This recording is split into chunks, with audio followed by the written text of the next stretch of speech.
Give it about a minute. Hey, we're live. We're there. I won't do the intro, Joe, just yet, but we'll give it a minute or so to people to join in and say hello. But we had a few tech issues getting in, so we've literally spoke for 10 seconds before we've gone live. Can we just clarify that the tech issues weren't me?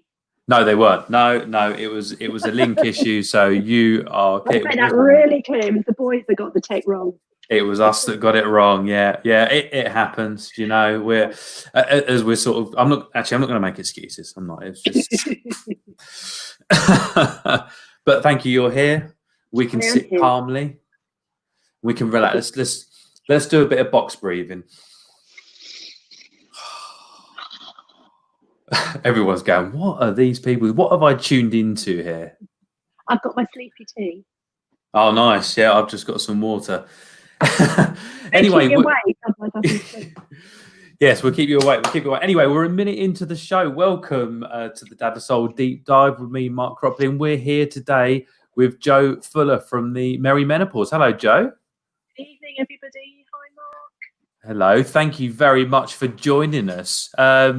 So we're going to be talking about the menopause. We're going to be talking about periods, and I'm sure we're going to cover maybe subjects in between. It's, as I said to you briefly before we came in, it's not something I ever thought about talking about really, but it's something as a dad, as a husband, it's a subject that I'm going to have to cover at some point. And I know there's dads out there that are going to be listening today that have got daughters, and we can cover talking about periods and stuff like that.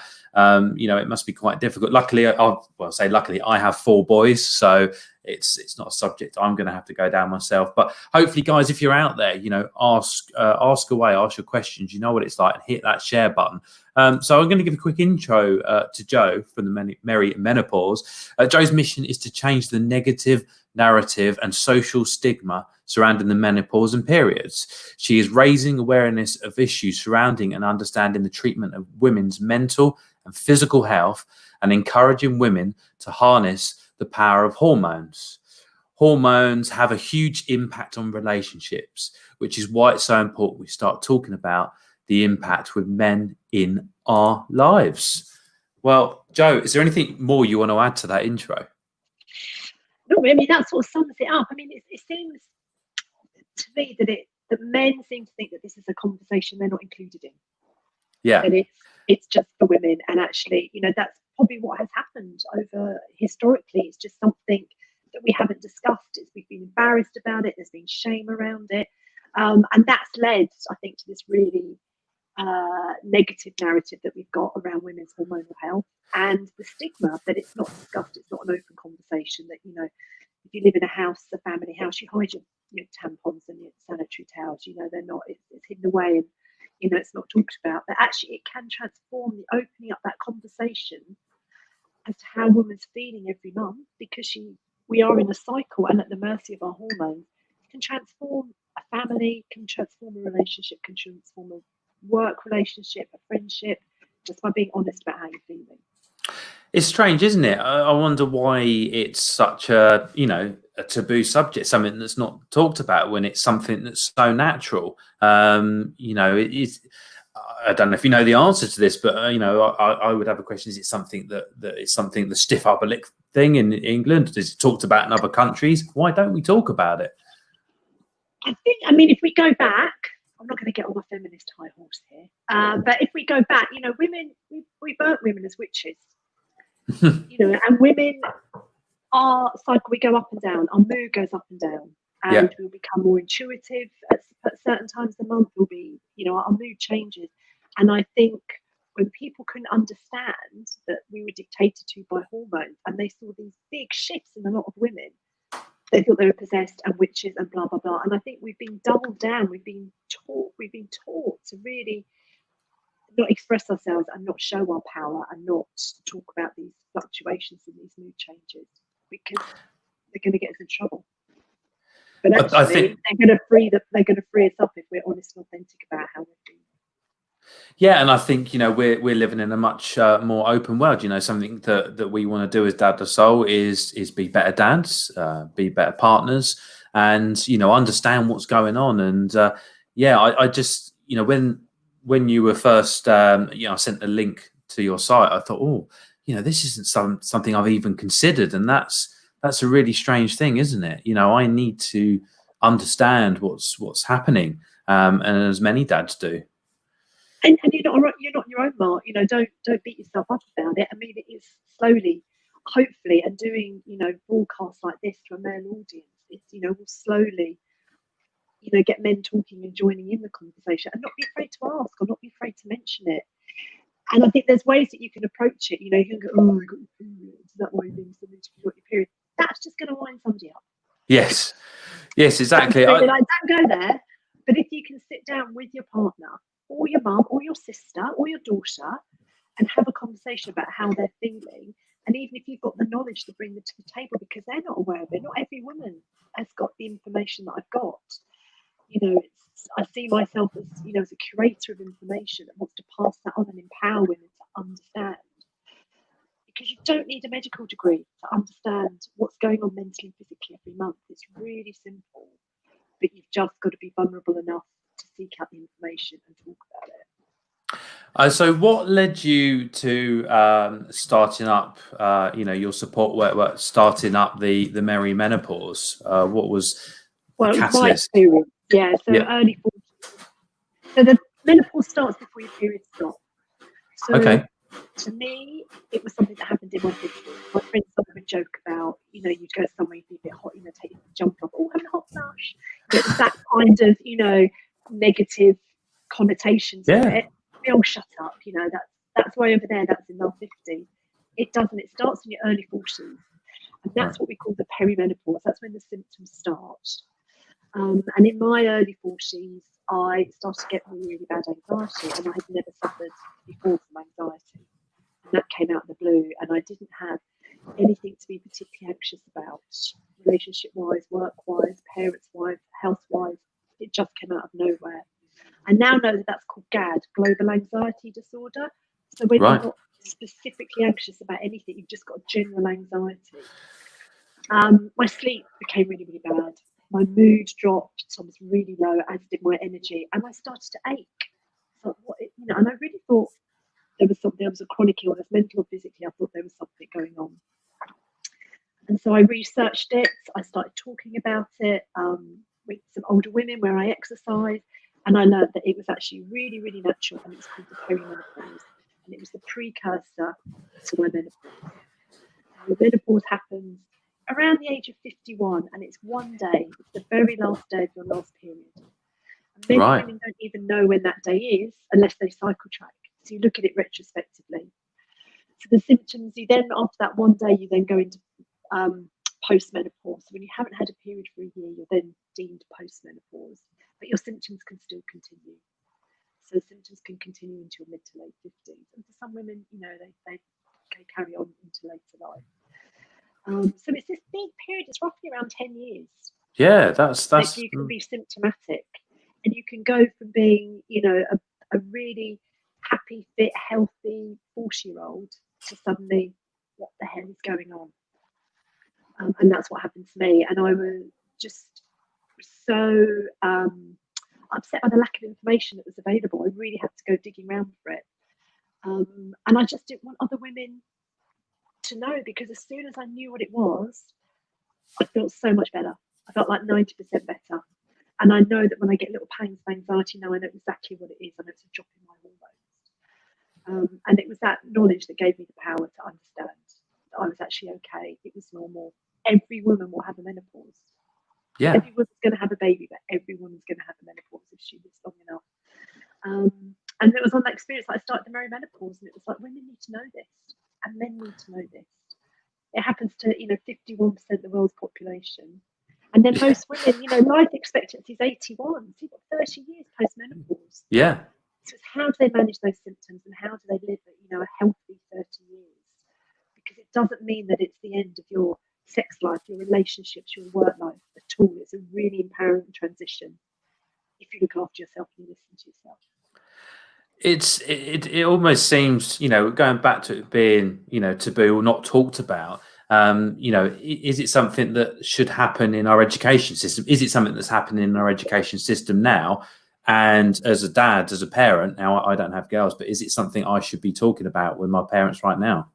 My parents, with my children now. If I've got girls, should we be talking about this? Even talk about it to your boys. I mean, when I Okay. started Menopause, what are we in 2019, International Women's Day 2019, and I registered the website, and the young lad on the end of the phone couldn't pronounce the word menopause. He'd never seen it. Right. And that was, to me, it was like, oh, okay, we've got a lot of work to do. And it is now going on the curriculum. So there will be, it will be taught in schools. So it will be a word that people will be familiar with. I don't know how much depth they'll go into. I mean, my big passion is to reach younger women so that when they, in their early 40s, when their symptoms start, they know what's going on. It's not a shock. A lot of women feel like they're being hit by a bus, and it really shouldn't be that way. Many GPs get 7 hours training currently on the menopause. Right. 3 months on obs and gynae, and as I said, not everyone's going to have a baby, and a lot of women go to their GPs in their early 40s and they're put on antidepressants, or they're given anti-inflammatory drugs because their bones are aching. You know, so doctors, there's a lot of work to do, so education-wise and in the medical world, and it is happening. It is happening. That's incredible, really, isn't it? Something that all women will go through, and they have such little training on it, and that just blows my mind, really. Yeah. Do you think the amount of women that will walk into that surgery with symptoms and they'll go, "Oh no, it's not. No, you're too young for the menopause." It's like, no, it's shocking. I mean, I think women's health can actually be women's rights issue. I think the amount of women that are put on medication that they don't need actually just needs explaining to them. It's a transition. And certainly, you know, there are medications that can help, but it's not an illness. The menopause is not an illness. It's not something we can cure. No. You can't cure periods. You No. can't cure the menopause. You can manage it, and the symptoms can be managed. And some women won't suffer at all. Some women will have a dreadful time, and then some women like me will be somewhere in the middle, but managing it because they've got the knowledge of what's going on. So Kylie Johnson just popped up here. Good to hear this being openly discussed. Recognise the symptoms completely now on HRT and hoping it will help. My employer runs menopause training, and as it can really affect your work, it was invaluable.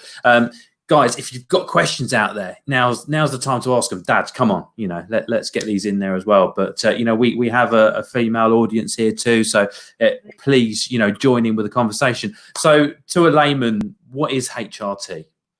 So HRT is hormone replacement therapy. So basically, what's happening is we start our hormonal journey in puberty with our periods, and then we have a monthly cycle. Our menstrual cycle, which is, you know, the main purpose is for us to get pregnant. That's what it's there for. Every month we're preparing for a pregnancy, whether we have it or not. And in that cycle, our estrogen goes up and down, and the estrogen is the hormone that makes us feel amazing. So, you know, just before we ovulate, when our estrogen's high, you know, for a lot of women, your skin will be really clear. You'll be quite flirtatious. You'll find more people are looking at you. It's just, you know, your best self. They call it. I've heard it called the Beyonce hormone. Because you're just, you know, for like a couple of weeks of the month, sort of 7 to 8 days, you are feeling your absolute best, and you'll do anything for everybody, nothing's an effort. It's a fantastic time. And then your estrogen will decline as your body prepares for pregnancy. And a lot of women don't understand that decline isn't a mental health issue. That's just a natural, their mood will go down, their sleep might become disrupted, they will have, you know, PMS symptoms. There's nothing wrong with them, it's completely normal. And the progesterone, which is the calming hormone, then takes over and prepares you for pregnancy. If you don't have a pregnancy, you don't have a bleed. And then we start again, and the estrogen comes up, everyone feels great, and then it comes back down. So when we come into our perimenopause, we stop ovulating. So we're losing our eggs. So when we have no eggs left to fertilise, we're not ovulating, that's our menopause, and we stop having our periods. And it's the estrogen that's the main hormone involved, and HRT replaces that estrogen. Right. Okay. So that can balance out, you know, the losses within your body. And is that something that you would be on continuously, or during that perimenopause, or after? So there's still a huge amount of controversy around HRT. So there was a big here we go, brain fog. This is my big thing. It's like right, can't remember that. There was a big report came out in 2003 in the Lancet, which linked HRT to breast cancer. It was a really bad study. It was done on women who were obese. They were in their late 50s. And it was completely ditched, but it caused a huge furore. A lot of women came off HRT. A lot of women got really, really scared. The evidence now points to the fact that HRT can actually be really beneficial long term. It can help you with your bone density. It can help with early onset dementia. It can help with heart disease. Wow. As well as all the sort of energy, skin, all the sort of outward facing symptoms. It can actually really do long-term benefits. So it replaces that estrogen. But you do have to take progesterone with it to stop a build-up of the womb lining, because obviously if you're taking estrogen, your body's still thinking that you're going to ovulate. Okay. So you will, as long as you're on HRT, you will have a monthly bleed. Right. Whereas Okay. if you go through the menopause naturally, you'll stop bleeding. Right. So it's something that you would be on for that period of time to try and rebalance your body. Yeah, under your doctor's guidance. Right. Okay. If you look, so something that again isn't really widely known is we have adrenals or adrenal glands, two like walnut-shaped glands above our kidneys. Control our stress. Our stress is all about the adrenals. We release cortisol and adrenaline. And what's really important about managing stress, and many of the symptoms I believe in the perimenopause can be managed if we go back to our stress levels. A lot of them are produced by excessive amounts of cortisol and adrenaline and high stress and lifestyle choices surrounded by stress and made through stress. But once our ovaries stop producing those sex hormones, estrogen, progesterone and testosterone, because we lose our testosterone as well, our adrenals kick in and they will give us bursts of these three sex hormones. Not as much as we had in our fertile years, but enough to keep us going, enough for a little bit of bone health, heart health, dementia. And as long as we're looking after ourselves and putting steps in place to manage our well-being, we can actually get enough hormone back up from our adrenals. If we've knackered our adrenals by being stressed out and not looking after ourselves, they're not going to do their job. And how many people in this world at the moment are very stressed out? I think that mental health is such a big thing at the moment, and it's with so much going on and so much input. I think it's having an effect, isn't it? On so many women at this stage in their life. You look at women in their early to mid 40s and later. They're probably doing really well on the career level. Many of them, reaching a really high level in the career world. They've probably got young children, aging parents, and might be having problems in their marriage. It's a really, really stressful time, and this stressful time will exacerbate many of the symptoms. Right, okay. Right, everyone, you are here listening, watching to the Dad of Soul Deep Dive. I am here with Jo Fuller from the Merry Menopause, and we are talking about the menopause and periods. Not a subject I thought I'd be talking about on Dad of Soul, but very interesting, something that's going to affect us all. I believe we've got a comment to punch up on screen. So, hi Sanjay, nice to hear from you. I feel like I'm failing at being a good husband and a dad. Daughter is 15, typical teenager, and my wife is 44, has been going through early menopause. We speak rarely about the menopause, but she deals with it by taking no medication, but works out either at home or works 30 kilometers every weekend. Wow. Not a day goes by where she's not out cycling, walking, running, gym, etc. I seem to forget this is her way of handling it, and we spend less and less time together.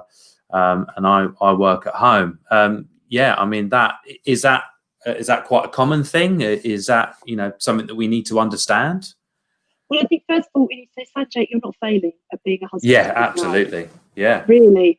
I mean, you've asked a question. You're here to get some support and advice. Absolutely, from Sanjay. Family. So, I think you're a brilliant husband and father for actually, being vulnerable enough to ask the question. I would say, looking at, obviously know nothing about you and your wife, but looking at that, your wife seems to be putting an awful lot of the exercise is really, really good for you. Really, really good for you, whatever stage of your life you're at. We can't, condone exercise. She's doing an awful lot of exercise, which will be impacting her adrenals, and that will be impacting her stress levels, and that will be exacerbating her symptoms.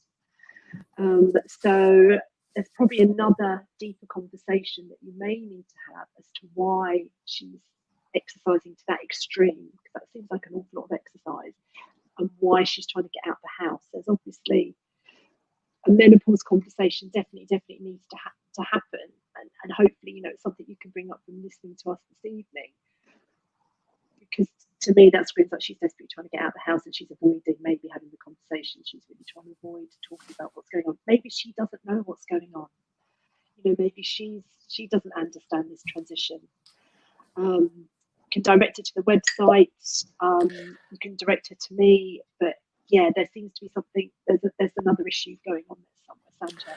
So. We've got the website coming up on here, Sanjay. So, you know, please do get in touch with Joe, and remember, we're here for you, mate. You know, this is what Dad of Soul is here for, and you're definitely not failing. You know, we try to do our best, and like Joe said, you've shown up here today. You've asked a question. You know, you're interested. You want to make a difference. So, yeah.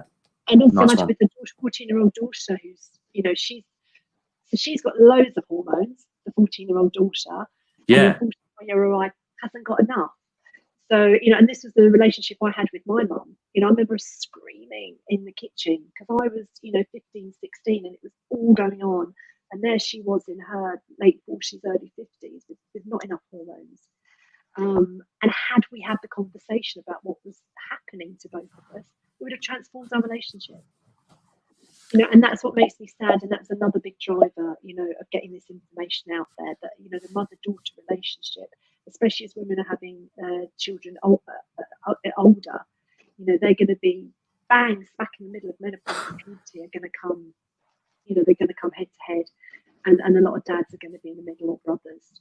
So it's such an important conversation to have. I mean, maybe she's not coping well with your daughter being so hormonal. I mean, please, if you've got another question, Sanjay, please, you know, pipe up and ask it.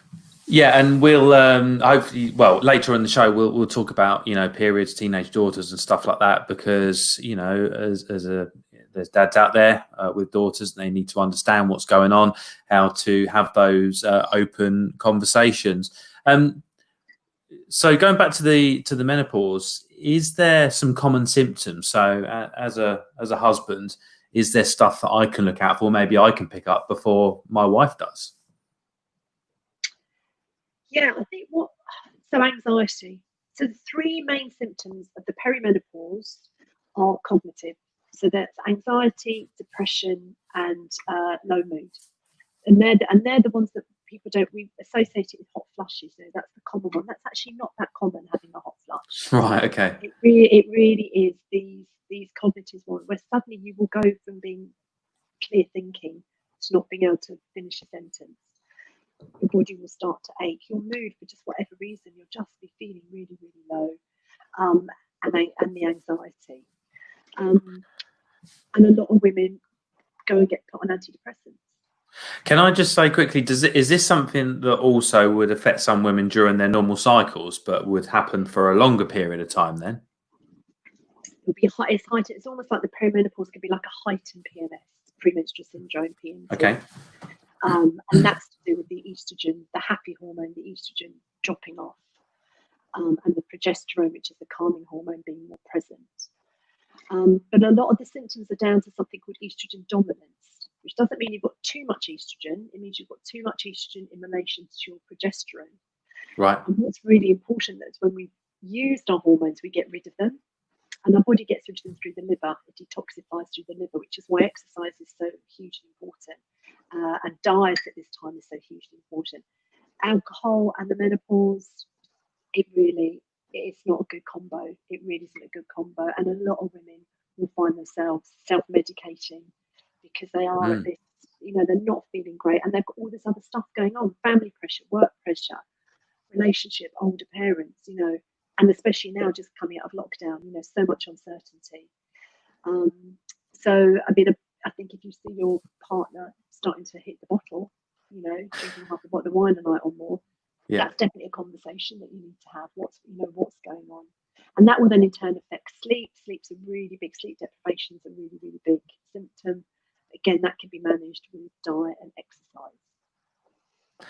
So yeah, it must be a difficult, thing to pick up on. And I'm just thinking like that horrible response that we seem to have, and you talk about hot flushes, going through the change, love, or is it that time of the month? It's so wrong, isn't it? It must be. And libido will change. Sorry, we haven't talked about libido. Libido is a big, sex drive can really drop off. Right. And for many women that's really, really tough. But again, HRT can help with libido, but that can really affect a relationship because all of a sudden you've gone from having quite an active or healthy sex life. You don't have to be doing it every day, but suddenly there's no interest whatsoever. Yeah. And she can't explain it because she still loves you and she still wants to be with you, but for some reason her motivation to have sex has gone. And that again can be made a lot of it down to stress, not just hormones, but a lot of it down to stress. So that's the big sort of elephant in the room for a lot of couples. So can that manifest itself as just a mental thing, just that sort of lack of libido? Can there be physical changes as well? Yeah. So there is, so estrogen is a lubricant and an anti-inflammatory. So sex can become painful because the vaginal wall will tighten, lubrication will stop, natural lubrication. So for a lot of women, they may think that they've got a serious problem.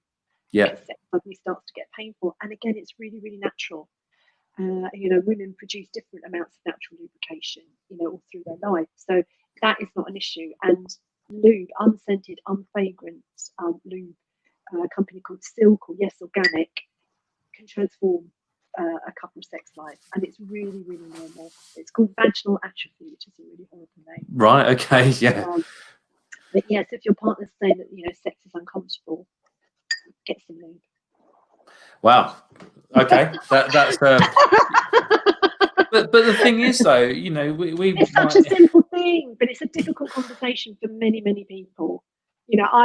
I'm coming out of my comfort zone talking about it live on air, I have to say. But okay.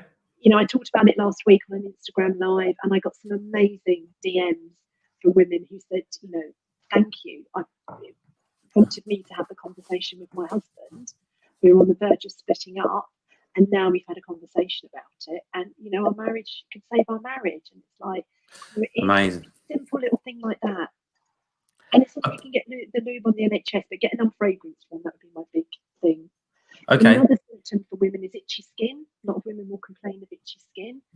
And as again we lose estrogen, and estrogen affects our guts, and a lot of allergies will start in our guts, gut health, and itchy skin. I felt dreadful about a year ago. My skin was so itchy, and I actually realised I had an allergy to fragrance. So I stopped using any products, body wash, shampoo, everything, cut fragrance out completely, and my itchy skin stopped. So if you start using fragrance products, down in your vagina and your vulva, it's going to itch. A lot of women think they've got Caniston, they go and get the wrong treatments again. So fragrance, don't use anything fragrant. It sounds like such a minefield, doesn't it? And I'm glad we're talking about it. Why don't we talk about this? Why are we so embarrassed to talk about these things? I think it's a generational thing. Hopefully, if we can start as parents, we can start talking about it to our children right now. They can be a bit more, blasé about it, can't it? It's just something that happens. You've got 4 boys. You might end up with 4 daughter-in-laws. Numerous girlfriends in between. You don't know. And they might, you might educate your boys to talk about it. They could change that young girl's life.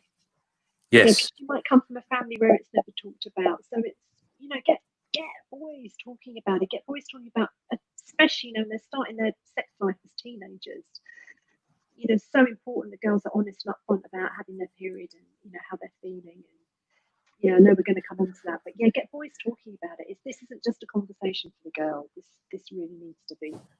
Yeah, I don't ever remember having those conversations, with my parents, and I think that's quite normal for that, my generation, and certainly generations before. And let's hope we can change some things. See, Ruth's coming in. Hello, Ruth. Nice to see you join us today. Such an important topic to discuss and make it normal. It's new knowledge for a woman, let alone to guys. Yeah, tell me about it. It's certainly opened my mind up. This is why we need to discuss these things, and definitely this is why we're here.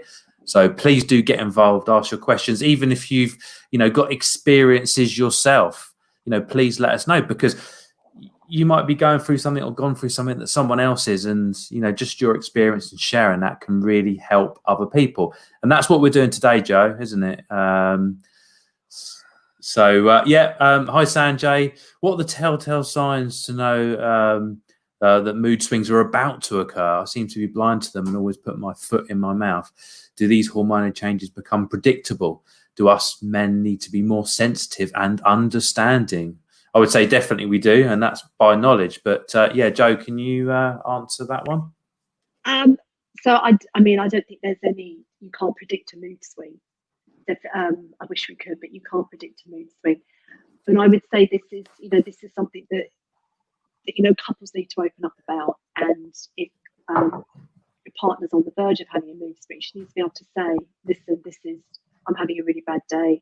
I'm really angry." Anger is a really, really common symptom. Again, that's down to estrogen dominance and getting the estrogen out of the system. So it's about being comfortable as a couple to have this conversation, for her to be able to say, "Oh, sorry, I didn't mean to. I apologise," and for you to recognise it. And understanding and knowledge, and just get the elephant out of the room. I think just open up the conversation. It's so unpredictable. This whole period is so unpredictable. And it can make or break many relationships because it's not talked about. So, I can recommend some books that you can, both read, or there's lots of information on my website. It's a conversation you've both got to have. You can't suddenly become, what's the word? Not a psychic. If it's not been talked about before, and it's still that kind of taboo thing in your house, how would you suggest going around talking about that subject? Because you can't just go, "Oh, by the way, are you going through the menopause?" That's going to be really. I listened to Dad Soul last night. They're talking about the menopause. Yeah, brilliant. Yeah. I think starter. I think that's going to be the hardest thing. I think for me now, I can be more open about it and talk with my wife about it. And when that time comes, we can both recognize it. And actually, I think in recognizing it yourself, I suppose as a husband, I don't want to just go, "Oh, you're going to go off again," because I know that would trigger me.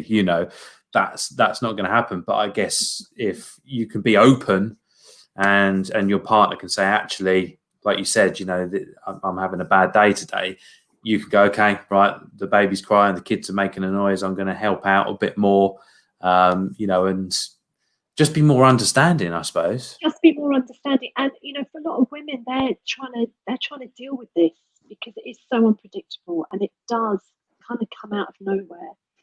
And every day will be different. I mean, my biggest tool that I recommend to every woman is to cycle track, keep a diary of your cycle, even into perimenopause. As your periods become further apart or closer together, you will still be having a cycle. And if you start cycle tracking from a really early age, again, I wish this would be on the school curriculum, you can really learn to understand those hormonal highs and lows. And then when you come into perimenopause, you will be familiar with those patterns of behaviour. Even though they may be more erratic, there will be certain symptoms that go, "Okay, I could be just have missed an ovulation and haven't had an anovulatory period where you ovulated but you didn't bleed, but you'll still be symptomatic." And it can really, that understanding of what your body's doing every month can just help you, master the mental and physical side of your health. It's your well-being. So much information is in your period. They are fascinating, and they're seen as a handicap and a problem. They're not. They're insanely amazing. That's you're going to want a period by the end of this, Mark. You're going to be jealous. Yes, exactly. I actually, great question pop up here. Before I forget though, just Chris, take that one down for a minute and bring it up after I've asked this. You were just talking about sort of tracking periods, and is there? We're all into our tech nowadays, so is there apps and tech that can help? Is there temperature fluctuations that smartwatches can pick up? I don't know. There are apps, and there are a lot of apps. So a lot of women will track their temperature and their cycle when they're trying to get pregnant. So you can use it for that. But actually, the flip side of it is actually, you can get so much information gained from your period. You can use an app. I would say use a notebook and a pen. Okay. Because once you start, the easiest way to cycle track is to write down just one word down how you're feeling. That's in its most basic form. But the more you get into it, the more you elaborate. Write down what your sex drive was like, what your appetite was like, what your energy levels were like. And slowly you will start to see patterns form. Day one, so if we talk about a 28-day cycle, which it's generic, not everybody will have a 28-day cycle, but explaining, I'll use a 28-day cycle. Day one is the very first day of your period, the day you start to bleed. And then you go round from there. Yeah. And once you get into, if you don't know where you are in your period, just start tracking, just start writing it down, and slowly you will come back to day one. And you will see those highs, you'll see your estrogen rising, and you'll see your estrogen go down, and you'll see the behaviours associated, and you'll be show yourself so much compassion and kindness, because you'll understand where these monthly highs and lows fit in and the behaviours that follow. And you won't think there's anything wrong with you. You won't think you're being an old bag. You won't think, you're flirtatious. You'll just completely understand how these hormones are affecting you. And it is really fascinating. And you'll be able to tell your partner that you're not in the mood for sex. Yeah. That you're not in the mood for going to a party. I'll be in the mood, great, let's go to a party. You can book your diary around your cycle. Wow. So there's times a month when you want to go out and party. Yeah, Friday night, let's go to a barbecue. Saturday, go to a party. Sunday, let's have everyone around for a roast. 2 weeks later, no, I'm off schedule. A movie. But having that knowledge and passing that knowledge on to your partner, they're just going to understand that it's completely natural that you're not this, hormonal high all month. And I would totally recommend journaling for everyone, dads, mums. I've got I can't remember the name of it, but it's something like a line a day diary. And it's a bit more than a line a day, but it's a 5-year journal, and you can only write in small bits. I'm on my 2nd year through it, and it's amazing going, oh, wow, I felt like that last year. Or, oh, we did this. I always find it quite exciting writing down. And of course, next year I'll be going through, those dates again, up to 5 years. So I find it fascinating. And sometimes when you're feeling low, you can look back and go, actually, wow, this time last year I was in a completely different place. So just something to recommend to anyone to do, journaling. And I'll tell you really, I'm a huge advocate of journaling, and I love to ask my journal a question. Oh, right. So something that you're really ruminating on, or something that's really bothering you. A lot of people struggle to journal. They go, I don't know what to write. Ask a question.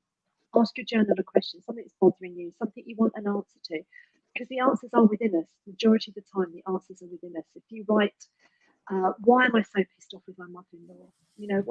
Okay, she phoned 3 times and she texted, but just write the question down, and you'll come up with the answer. It's like, oh, actually, the reason I'm pissed off with her is this. It's not the fact that she phoned me 3 times. And you can really, it's a brilliant way of getting rid of stuff that clogs up your brain. Your brain, that negative stuff that clogs up your brain, to get it out on paper. Definitely a brain dump to get it out there. Yeah, I think it's so important part of our mental health, and obviously it's going to really help with tracking those cycles as well. So Chris, let's punch that question back up. So you are listening to the Dad of Soul Deep Dive. I'm Mark Cropley. We're here with Jo Fuller from the Merry Menopause. We're talking about menopause and periods.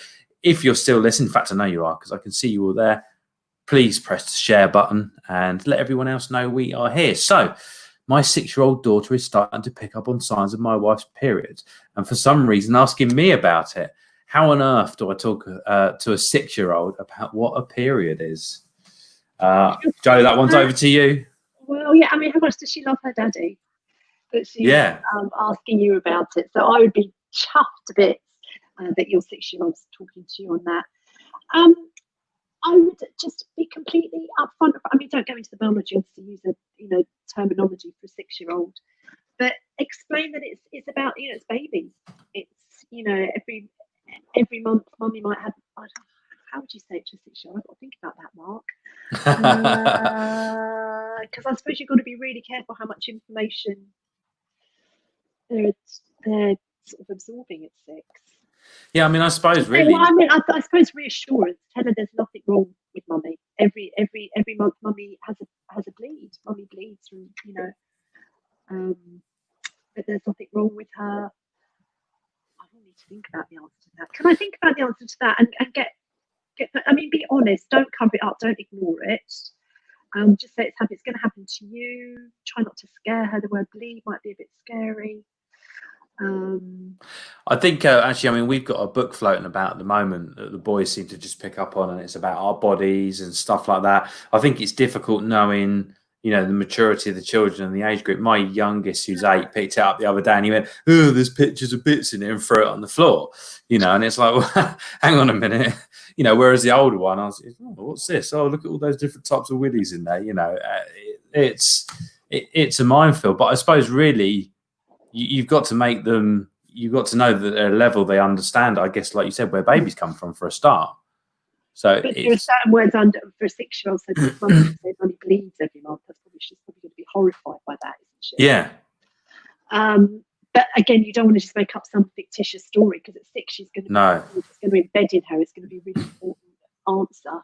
I'm going to ask somebody who's got a 6-year-old, because I don't have children. How did you just go on then from there while we sort of talk around that? I mean, how did you you've got children yourself? How did you approach those subjects? Did you say you got daughters? No. Oh, okay, sorry. Oh, I thought you I said haven't you got had children. children earlier on. Okay, fine. No So I worries. had to have that conversation with a 6-year-old girl. Right. I'm trying to think about the 6-year-old me, but yeah, it wouldn't have even been. I don't know. No. Sanitary products around when I was 6.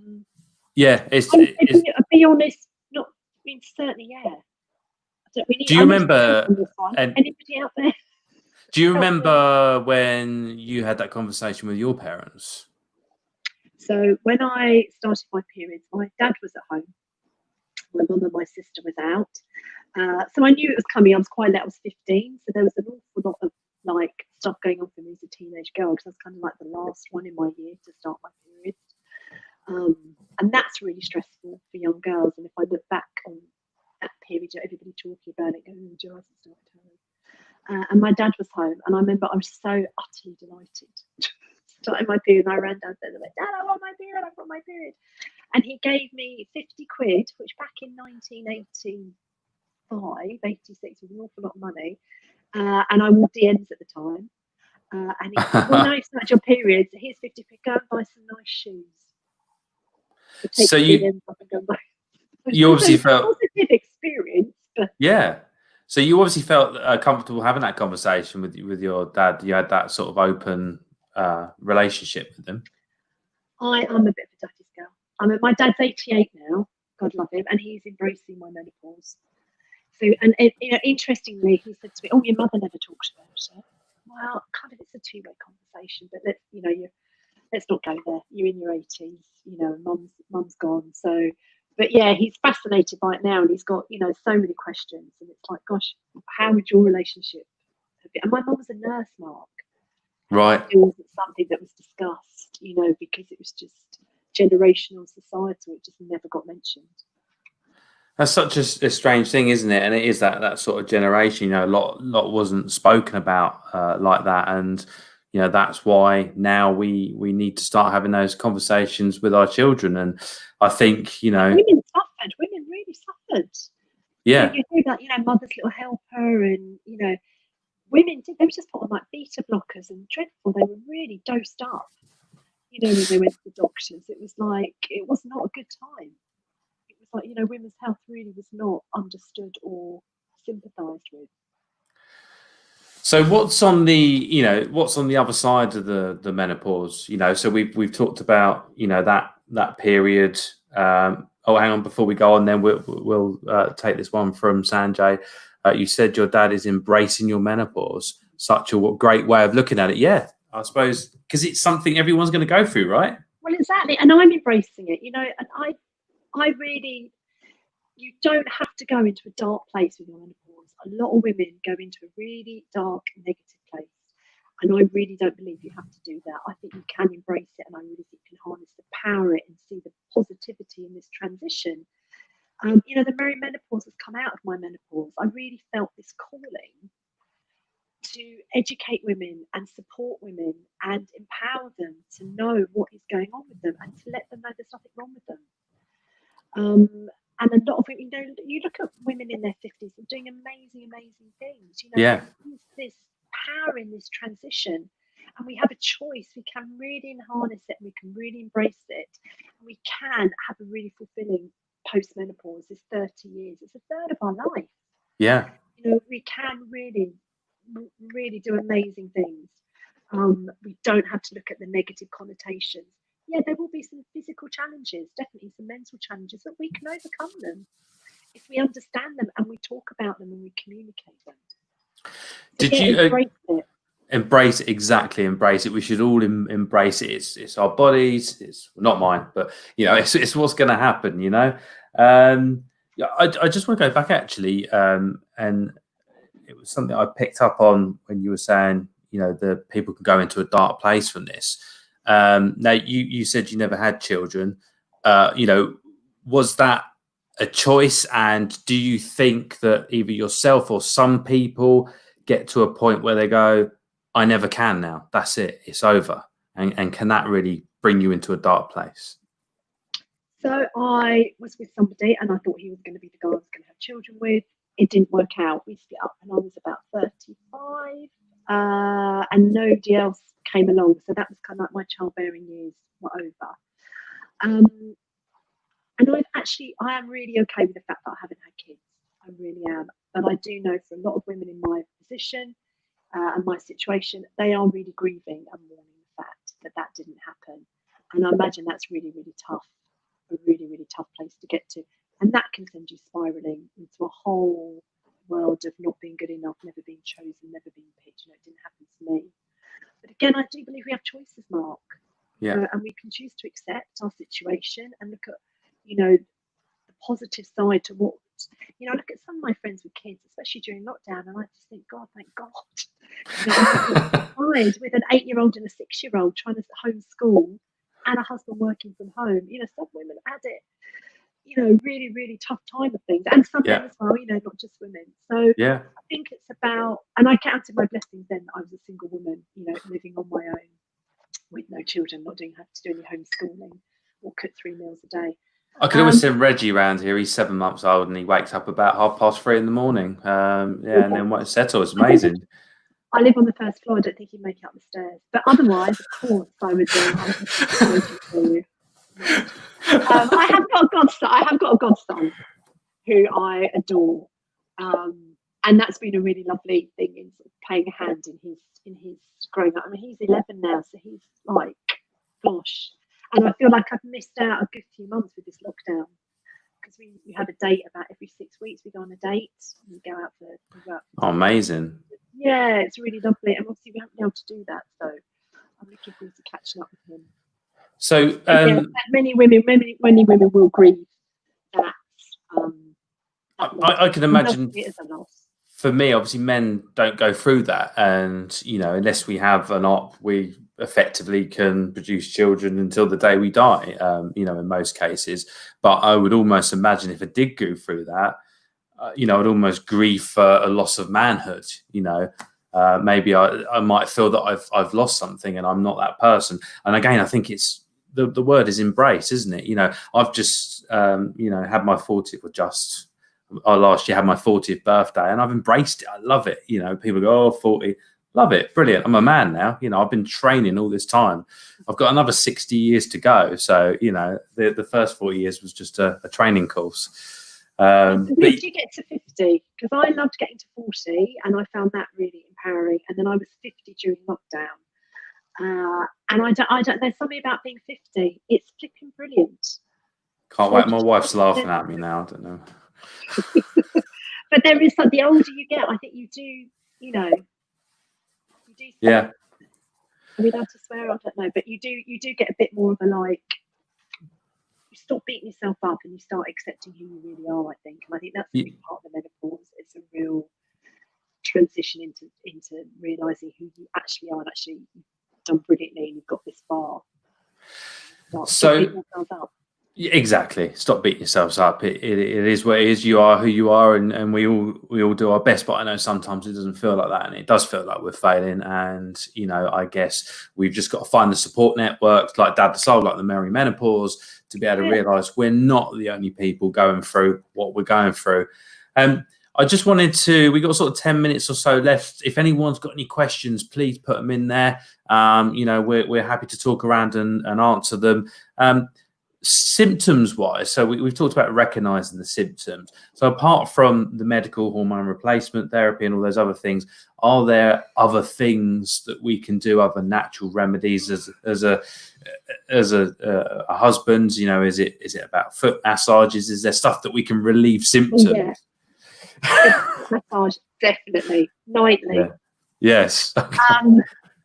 So I think one of the big things that can help with symptoms is talking. So whatever your relationship status is, it's talking to friends, talking to family, talking to partner, talking to, connecting online with a community, talking about how you're feeling. That's so good for us, whether we're menopausal or not. So I think my first thing would be say talk about it. Understand that it is natural. There is no cure. It's completely natural. And if you don't want to go down the HRT route, acupuncture can be really, really good. And look at your nutrition. So natural therapies, naturopaths and nutritionists can be really, really helpful. There are certain foods that can trigger hot flushes. Red meat is not ideal. Alcohol, as we talked about, not ideal. Yeah. Smoking, really. I mean, smoking causes the vaginal dryness. It can also really affect your adrenals. I mean, if there were two changes I would recommend, smoking and alcohol. Start exercising, get moving, go more plant-based in your diets, and talk. And don't suffer, and don't feel that you're failing or there's something wrong with you. This is a totally natural transition. And, not all women will suffer. But if you are, know that there's nothing wrong with you and that you're not alone.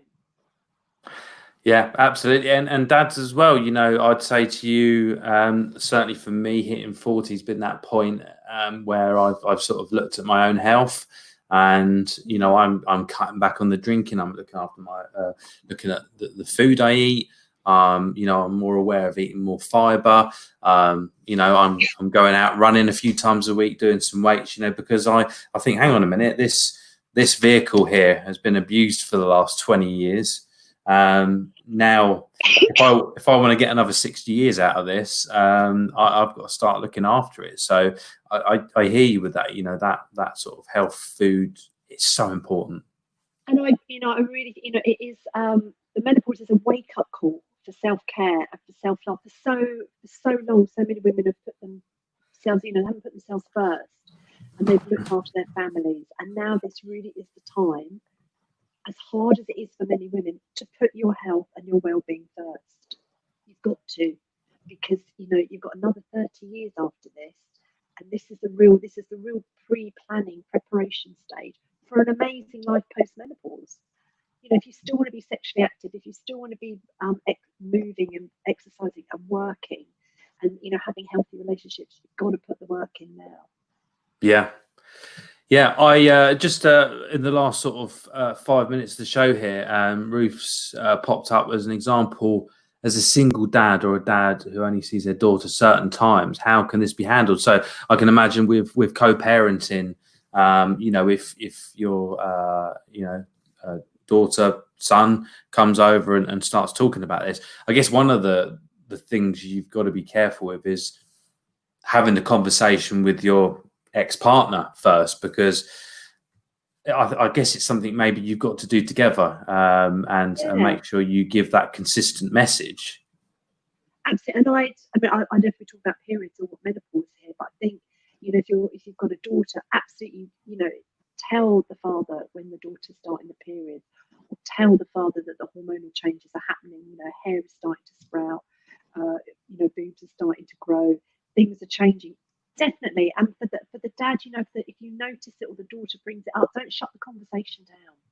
Be really brave, be really vulnerable, and keep that conversation going. Because if your daughter's reaching out and wants to talk to you, she that's a real gift and that's a real privilege. So, be as understanding as you can. And if you haven't got the answers, just say you'll find the answers for her. You'll have a conversation with your mum or your research, but don't shut the conversation down.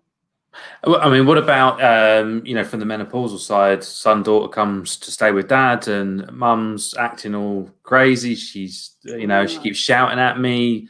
That's got to be quite a hard conversation to have, especially with relationships with exes. You can't just go around and go, well, she's obviously going through the change. That's, Yeah. I think in that situation, I think you've really got to take the ego out of it and be really supportive of your ex. So Yes. take that child who's caught in the middle and just say, I don't know, I'll have a word with your mother, but it could be the menopause. If you heard of that, this is what happens. It's this hormonal change. It's really natural, and we need to support her. It's got to be a very difficult conversation because, it depends on that stage of the separation. I expect if parents have been separated for a longer period of time, that hurt maybe is gone. But I can imagine certainly if it's been a few years, relationships are already strained, aren't they? And that's a real difficult subject. And her symptoms, can exacerbate any sort of residue from that relationship. That maybe is still, there's some stuff that hasn't been forgiven. If there's still some stuff that she's carrying around from it, it will be exacerbated by her menopause. And I guess again, this is a really good wake-up call to get this healing. Get this stuff out. Have that difficult conversation with your ex. Get it done once and for all, and move on. Would it be best as well to pick the right part of the cycle to do that and recognize that, not when you go back and she's like raging and like, oh, by the way, it's not going to happen, is it? Absolutely. I mean, there are certain times in the month. I mean, especially one of the first questions was about menopause at work, and I do corporate education, and I talk about how cycle tracking can really impact the working environment and how you can get teams, working together with their cycle. So definitely, I mean, for a woman, don't have a big conversation just before you're about to start your period, just before you're about to have a bleed. Don't go for an appraisal. Don't do a big presentation. If you can, the guidelines on how to manage it, but definitely difficult conversations. Have them in the middle of the month, just as you're about to ovulate when your estrogen's high, because you will be emotionally in a much better place to handle any fallout or any negativity that comes back at you. If you do that just before your period, it's going to be a difficult story. So all joking aside, if you kind of, let's say you take the kids home and you're sort of thinking, well, we might have to have this conversation because the child's picked up on it and you realise it's not the right time, do you come back in 2 weeks' time? Is it as simple as that? Your ex's, no, I don't. Well, it depends if you know your ex's cycle. I mean, wouldn't that be amazing if that information was shared? I mean, it should be shared in any relationship. There could almost be a chart on the wall. Whether or not your ex is going to be privy to your cycle, I don't know. But you could, in all honesty, and say it without smirking or smiling. Yes, absolutely. I'm starting to understand, women's cycles and hormonal ups and downs. I've got a really difficult conversation I want to have with you. Is this a good time? How are you feeling? You're going to have to tread really carefully on that one. And fractious relationship with your ex. Going to be, but hey, being vulnerable, being brave, who knows, she might go, God, I'm really impressed by that. Who's this man? Who's this? This isn't the man I married. This is all the work I did, and now you've met somebody else. Brilliant. But I mean, you can try, definitely. It's going to be bite your head off, but she might go away and think about it and go, wow, he's really insightful. I think what you got to do is just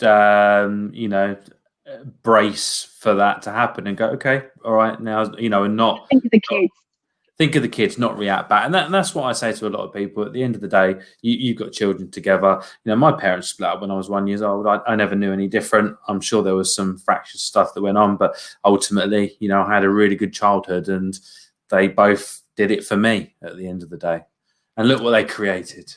Look what they created.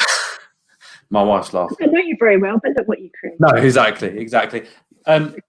So we're pretty much at the end of the show here. Thank you for everyone that's put the comments on. Jo, how can we get in contact with you and your organisation? So website themerimenopause.com. I'm on Instagram, Facebook. So my Facebook and Instagram open to men. I do have a private group on Facebook, which is just women only, because there's some, sensitive stuff. But that is a great place if your partner wants to talk confidentially to other women. That's a great place to direct her. And I do the corporate training, and I also do one-to-one sessions with women who are really struggling. But obviously, I would open that up to buy if somebody wants to talk about. Fantastic. Contact me. That's amazing. Yeah, and we flashed up your details on screen there. And just to mention before we go off, and oh, hang on, there's the details coming up there. And in 2 weeks' time, we are talking about pediatric first aid, which I think is something that's going to be really important. It's something I always worry about with the little one choking and stuff like that. And being in the scouts, a scout leader myself, I've done the first aid courses. So if you want to learn how to save a life or how to patch up a hurt knee, then join us on the 13th, I believe it is, where we talk about first aid for kids. So, Jo, thank you very much. You've been amazing. Chris, producer, you've been amazing. The audience have been amazing. And I've been Mark Cropley. Thank you for watching.